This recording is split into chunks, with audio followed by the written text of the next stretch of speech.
Would you welcome my friend of 25 years, Blake Shelton? God Country, Blake Shelton! So here you are, the reigning CMA Single of the Year winner from the 53rd edition of the CMA Awards, God's Country. I'm not afraid to be cocky about it. You're damn right. You got to tell them about the exchange with Dan and Shay, because they were seated behind you if you were I watching. said, hey, I turned around, I said, because they were sitting directly behind me, and I turned around last night and I said, hey, if you guys win this award, I'm going to kick your ass. Because I haven't been nominated for any of this stuff in like 100 years. So we decided that, and of course, then I didn't follow through, that whoever won, we'd get up and talk crap on the other as our acceptance speech. But Like, you think I told you. That's the way it should go in the future? Yeah, I think so. Yeah. I think that might help with the ratings of the show. If you thought there was a chance that people were going to actually throw down and fight on the CMAs instead of hold hands. Last year, I had a song out called "Turning Me On." was a single that we had at radio about this time, and it was struggling. It just wasn't. It's just each single from that album. We had "I'll Name the Dogs" and then "I Lived It," which was. Did pretty good, but wasn't number one hit by any means or anything.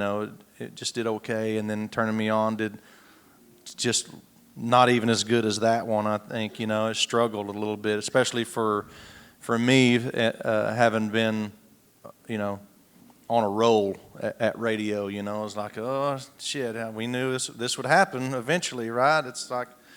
Not the new guy anymore. It's just started. We're starting to see this happen. It's like, damn it. You always wondered what it would feel like whenever that starts slipping away a little bit.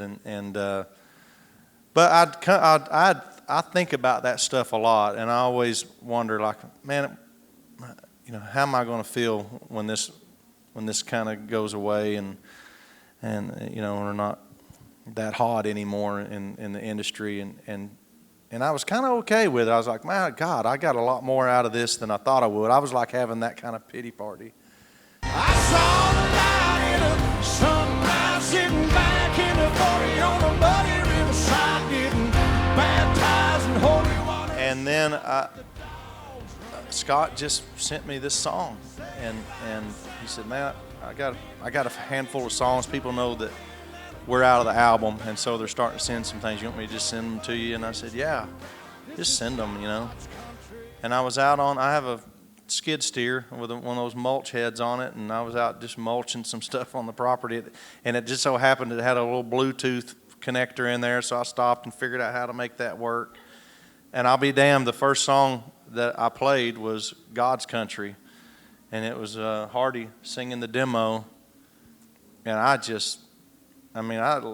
literally just couldn't believe what I was hearing. Like, this can't be. Like, it was just like an awakening. It was like it re-energized me no, I don't want to be done with this. I want to keep making records, and it just kind of turned everything around for me. And then I'll be damned if it didn't, like, literally turn everything around for me, as far as, airplay, being even nominated for something again. Hell, I hadn't been nominated for a CMA, and they told me last night, I think 5 years or 4 years or something, and didn't even mark that off on my calendar anymore, that show. It's like, we're doing The Voice anyway, and I don't want to go take up somebody's seat, and now that happened last night. I mean, that happened. It's crazy.